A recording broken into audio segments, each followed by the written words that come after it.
हमारे जीवन का एक अभिन्न भाग है। कर्म सभी करते हैं, परंतु क्या कर्म करने से पूर्व एक बार विचार करते हैं? क्या सोचते हैं कि प्रत्येक क्रिया की प्रतिक्रिया अवश्य होगी और वो किसी और कर्म, किसी और फल को जन्म देगी?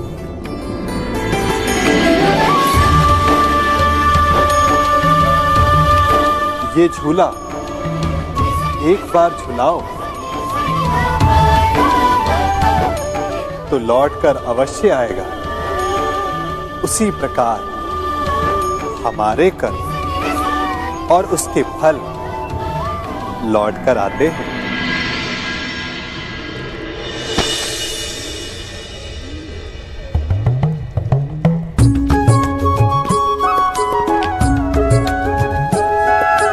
फल से स्मरण हुआ, इस वृक्ष के आम बड़े मीठे हैं।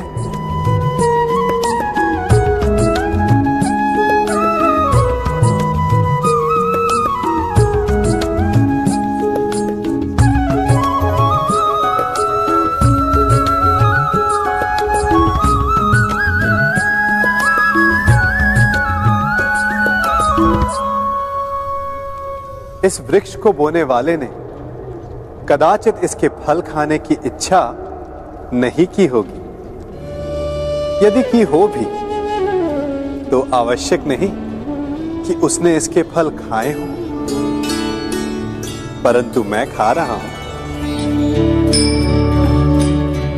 वर्षों पहले किसी ने यहां आम बोए। यदि वो कांटे बोता तो कदाचित वो पांव में चुभते। कभी कभी हमारी पिछली पीढ़ी के कर्मों का फल हम खाते हैं और हमारे कर्मों का फल हमारी संतति भुगतती है। कर्म करते समय फल की चिंता करना ना करना ये प्रत्येक व्यक्ति विशेष का अधिकार है, परंतु वो फल बो रहा है या कांटे, उस पे विचार कर लेना उसका कर्तव्य है। क्योंकि मीठा फल मिलेगा या कांटों का दंश सहना पड़ेगा, तो ये तो आज आपके बोए पर निर्भर करता है। नियति केवल ये निर्धारण करती है कि उसे आप भोगेंगे या आपका भविष्य।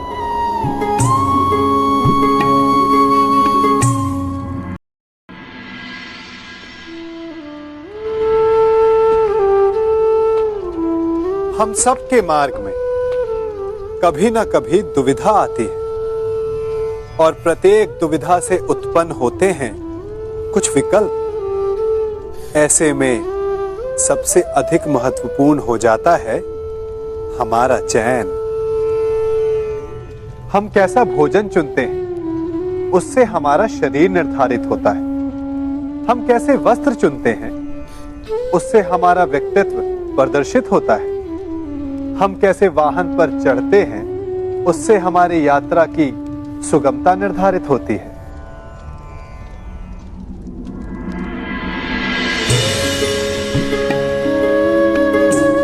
परंतु क्या हमारे चयन का महत्व केवल इतना ही है? क्या हमारा चयन सबसे अधिक महत्वपूर्ण तब नहीं हो जाता जब परिस्थितियां कठिन हो? बोलने से पूर्व शब्दों का चयन कर लेना वरदान सिद्ध हो सकता है और श्राप भी। विवाद के समय युद्ध किया जाए या शांति का प्रयास, ये चयन भविष्य बदल सकता है।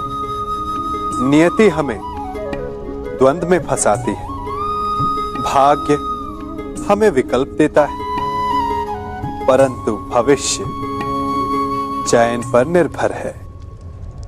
अब प्रश्न ये उठता है कि चयन कैसे किया जाए, क्योंकि मन तो चंचल है। परंतु इस प्रश्न का उत्तर भी हमारा मन ही देता है, जो चैन उत्साह दे, संतोष नहीं, जो विजय का आनंद दे, मन की शांति नहीं।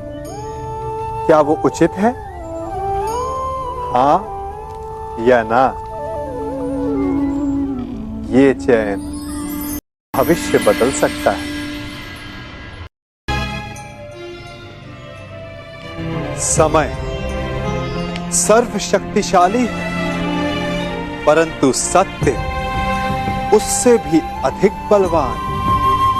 हम सब कभी ना कभी, कहीं ना कहीं, किसी ना किसी भय से सत्य को छुपाने का प्रयास करते हैं, और यही कहीं ना कहीं सबसे बड़ा अधर्म हो जाता है। जिस प्रकार ज्वालामुखी अंततः भूमि का बंधन तोड़कर बाहर आ जाता है, उसी प्रकार सत्य भी एक दिन सामने आ ही जाता है। चूंकि नियति सत्य को समक्ष लाने का मार्ग ढूंढ ही लेती है।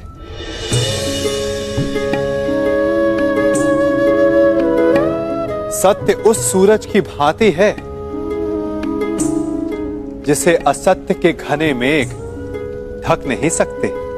नियति नामक वायु असत्य के घने मेघ को हटा के सत्य के सूरज को प्रकाशित कर ही देती है। असत्य रूपी अधर्म पर सत्य रूपी धर्म की विजय निश्चित है।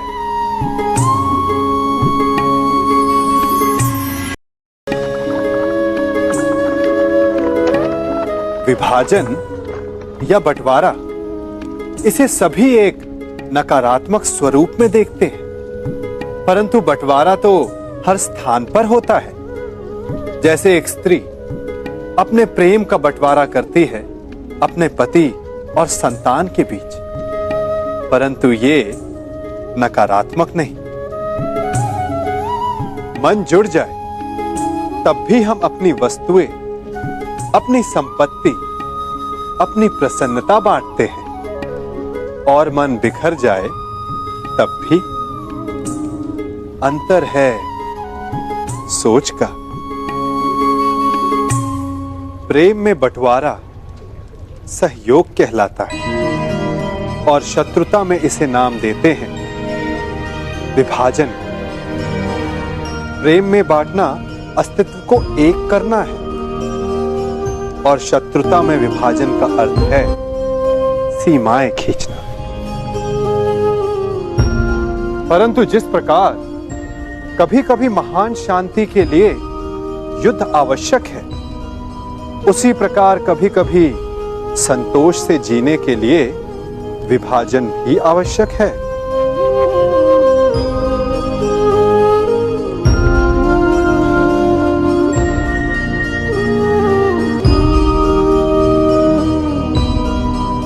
इस पात्र को देख रहे हैं, इसमें दरार आ गई है। अच्छा होगा कि इसके पकने से पूर्व इसे किसी और पात्र में ढाल दिया जाए।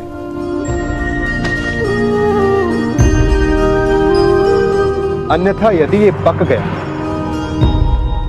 तो किसी काम का नहीं रहेगा। वैसे विभाजन तो तभी हो जाता है जब मन से एक दूसरे के लिए आदर समाप्त हो जाए। यद्यपि विभाजन एक विध्वंस है,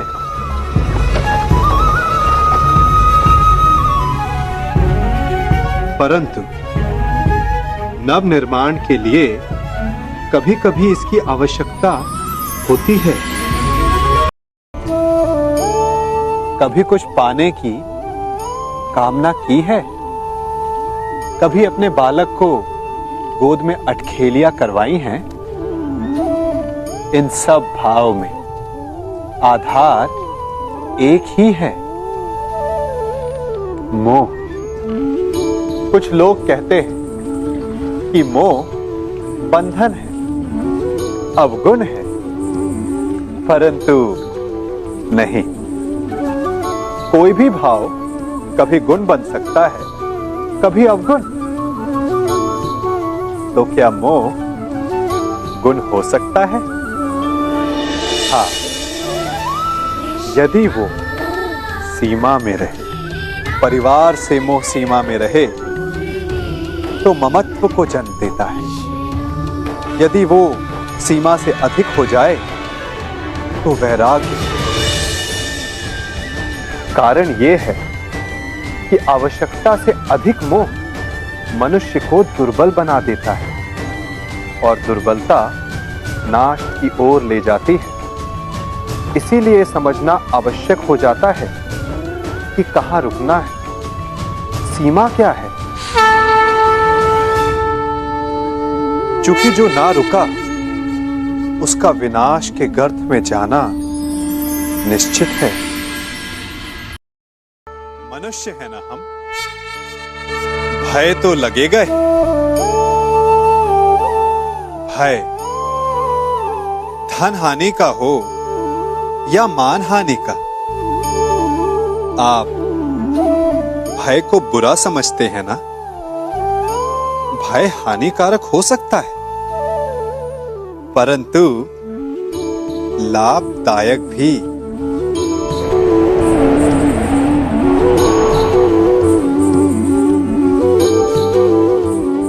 सोचिए, किसी अनुचित कार्य के परिणाम का भय क्या आपको वो कार्य करने से रोक नहीं लेता? रोकता है, परंतु अनुचित कार्य हो जाने के पश्चात उसे संसार के समक्ष ना लाने देने का भय हमें एक के पश्चात दूसरी भूल करने पर विवश करता है।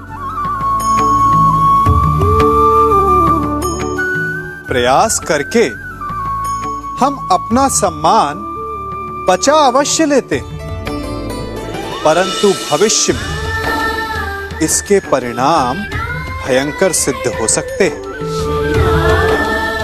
इसीलिए कोई भी कार्य करने से पूर्व उसके परिणाम को जानना जितना आवश्यक होता है, उतना ही आवश्यक होता है कोई भूल हो जाने के पश्चात उसे तुरंत स्वीकार कर लेना।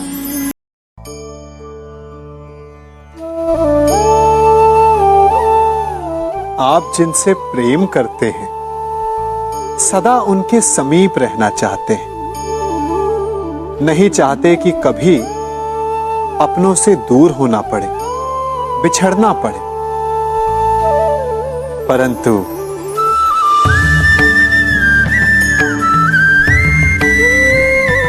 एक समय के पश्चात अपनों से दूर हो जाना उन्नति के लिए आवश्यक है। आप माता पिता हैं ना? यदि आप अपनी संतान के जीवन के हर पग पर उनका मार्गदर्शन करते रहेंगे तो आपकी संतान स्वयं मार्ग चुनना कैसे सीखेगी? मार्ग के कांटों से स्वयं को बचाना कैसे सीखेगी? इसीलिए एक समय के पश्चात अपनों से बनाई गई दूरी सदा लाभदायक रहती है। सूर्य उदय से ठीक पूर्व रात्रि तनिक अधिक गहरी और गाढ़ी हो जाती है। इसी प्रकार एक नए प्रारंभ से पूर्व मन पर, सोच पर, विचारों पर अंधकार छा जाता है। मानव मन जो ठहरा, दुविधा आ ही जाती है। क्या आगे जो होगा वो शुभ होगा? क्या जीवन में जो हम पीछे छोड़ आए हैं वो कहीं भूल तो नहीं? ऐसे में क्या करना चाहिए? केवल एक उपाय, आगे बढ़ें।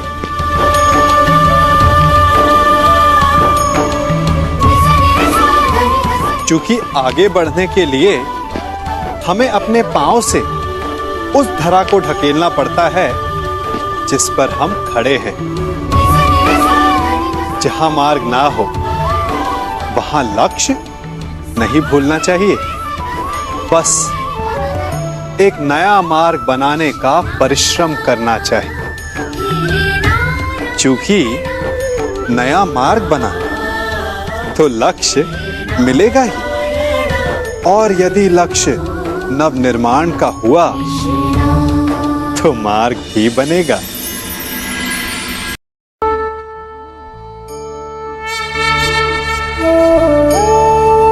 शांति किसे नहीं चाहिए? मानव युद्ध भी शांति के लिए ही करता है, और संधि भी।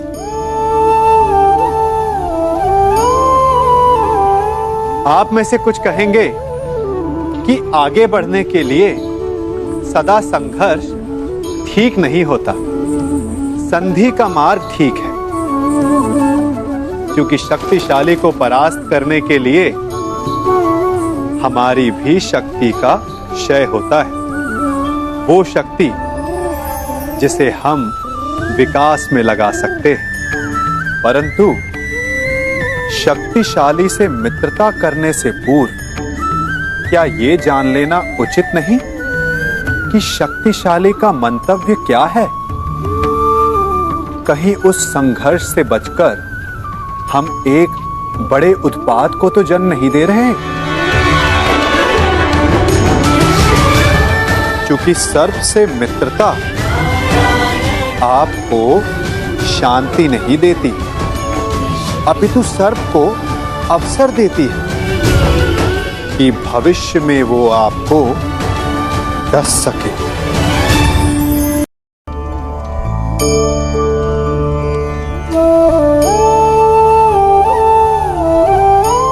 गणित भी कैसा महान विषय है ना। ऋण और ऋण मिल जाए तो धन बन जाते हैं, परंतु अंक गणित और जीवन के गणित में बड़ा अंतर है। बुरे से बुरा मिल जाए तो कभी अच्छा सिद्ध नहीं हो सकता। यदि दो बुरे संधि कर तो वो अधिक भयंकर सिद्ध होते हैं। ऐसे में उनकी मित्रता का, उनकी संधि का विच्छेद आवश्यक है, चाहे वो किसी भी भांति हो।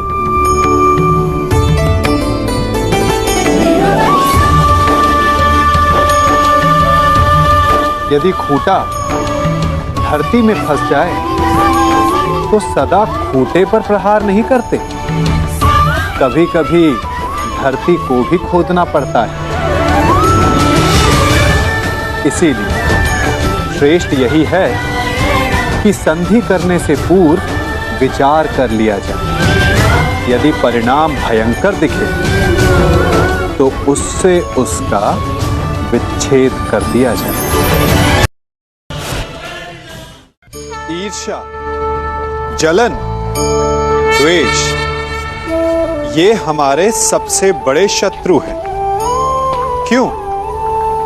क्योंकि हमारे सबसे बड़े शत्रु वो होते हैं जो हमें सबसे अधिक हानि पहुंचाए, और हमारी सबसे बड़ी हानि होती है समय की हानि।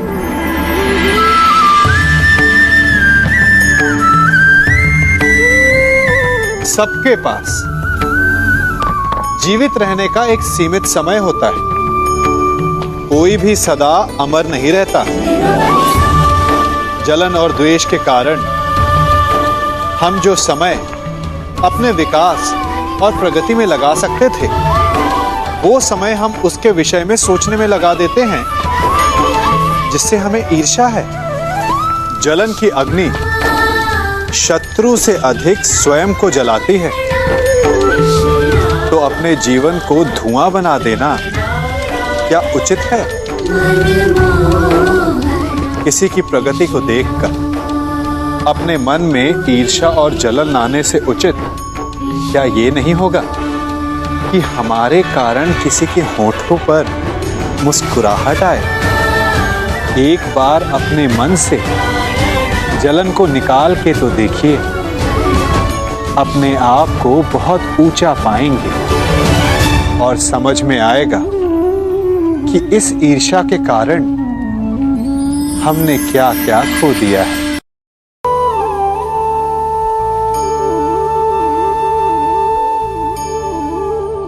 विश्वास ये केवल शब्द नहीं, ये वो नींव है जिस पर मनुष्य का जीवन टिका हुआ है। किंतु आज या तो हम किसी पर अविश्वास करते हैं या फिर किसी पर अंधविश्वास। दोनों ही परिस्थितियां घातक होती हैं, क्योंकि जहां अविश्वास हमारे मन में भय और असुरक्षा को जन्म देता है, वहीं अंधविश्वास आक्रोश को। तो प्रश्न ये उठता है कि विश्वास की परिभाषा क्या है? विश्वास की परिभाषा जाननी है तो अपने मन से पूछिए। पहले स्वयं पर विश्वास कीजिए कि आप इस संसार के सबसे महत्वपूर्ण व्यक्ति हैं, और ये विश्वास आपको अपनी शक्ति का ज्ञान करवाएगा और शक्ति अपने उत्तरदायित्व का, और फिर अपने आप लक्ष्य मिल जाएगा, मार्ग मिल जाएगा। गर्व, अभिमान और अहंकार, ये तीनों सुनने में एक जैसे लगते हैं, परंतु तीनों का अर्थ भिन्न होता है और परिणाम भी। तीनों का आरंभ प्रेम से होता है। स्वयं से प्रेम, परिश्रम हमारे मन में गर्व को जन्म देता है और सफलता अभिमान जगाती है। यहां तक ठीक है, परंतु जब ये भावना अहंकार बन जाती है तब वो समस्या बन जाती है, क्योंकि सबसे बुरा अंत अहंकारी का ही होता है। परंतु मनुष्य के लिए पहेली यही है कि पहचाना कैसे जाए कि अहंकार जग गया है और उसका दमन आवश्यक है। इसका उत्तर मैं नहीं, आपका मन देगा। जब तक आप स्वयं से प्रसन्न हैं, जब तक आप सबसे ऊंचा उठने का प्रयास कर रहे हैं, तब तक ठीक है। परंतु जब आपके मन में दूसरों को नीचा समझने का भाव आ जाए तो सावधान हो जाइए, क्योंकि यही अहंकार है जो वास्तव में आपको हीन कर रहा है। मनुष्य का मन स्वभाव से ही चंचल होता है। अब बालकों को देखो, माता पिता कहेंगे कि नदी के पास मत जाना, वन में मत खेलना, तो अवश्य वो वही करेंगे जिसके लिए उन्हें मना किया गया हो।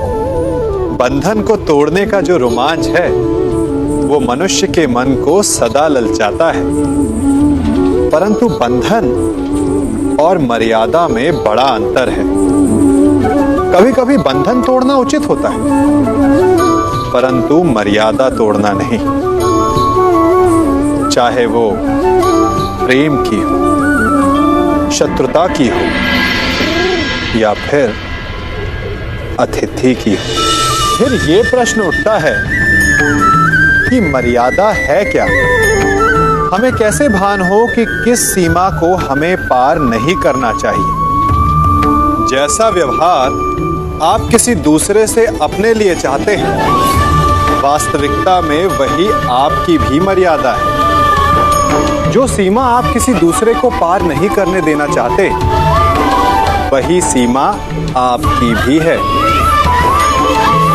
जिस दिन से आप अपने मन से ये प्रश्न करना प्रारंभ कर देंगे, तब से ना आपसे कोई मर्यादा भंग होगी, ना ही कोई अपराध होगा।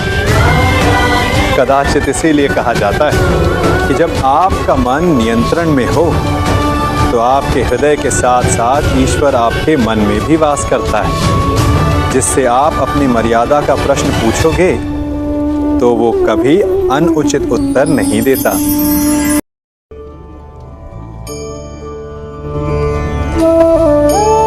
मनुष्य एक जीव होते हुए भी शेष जीवों से भिन्न है। क्यों? कारण मनुष्य जीवन समाप्त होने के पश्चात भी जीना चाहता है और इसका केवल एक ही मार्ग है, सम्मान।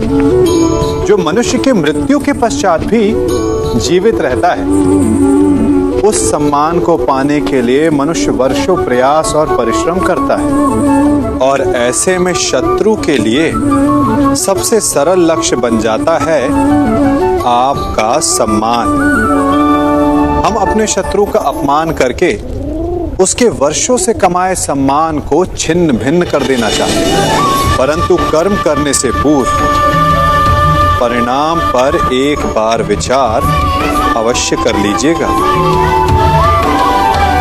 वर्षों से संचित शत्रु के मान को भंग करके आपको संतोष अवश्य मिल सकता है, परंतु वो शत्रु अपने जीवन के शेष हर पल को उस अपमान के प्रति उत्तर में लगा देता है। इसीलिए सावधान रहिए। किसी का अपमान करना स्वयं आपके लिए भी हानिकारक सिद्ध हो सकता है।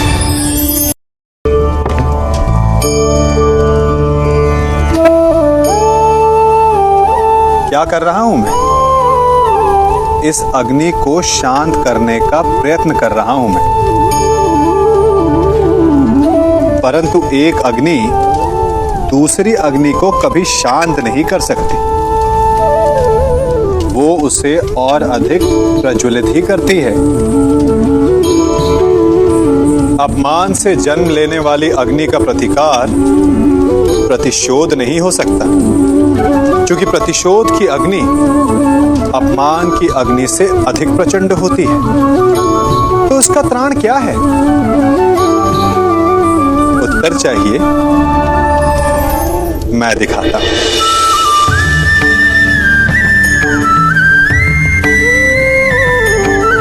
ये लकड़ी है शांति की, ठंडी, गीली।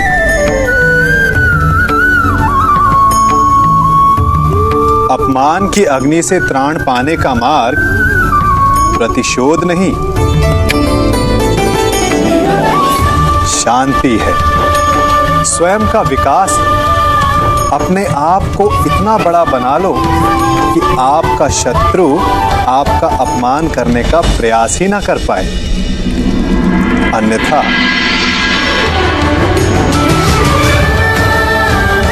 यदि आप प्रतिशोध चाहते हैं, शत्रु भस्म चाहते हैं, तो स्वयं को भी जलना होगा।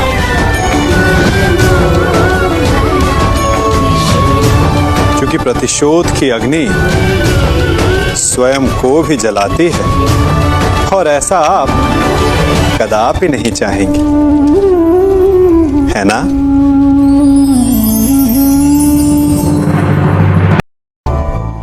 मनुष्य बिना मित्र और मित्रता के सुखपूर्वक नहीं रह सकता। बालक हो या वृद्ध, गृहस्थ हो या गृह त्यागी सन्यासी, कवि हो या योद्धा, बिना मित्रों के किसी का जीवन नहीं चल सकता।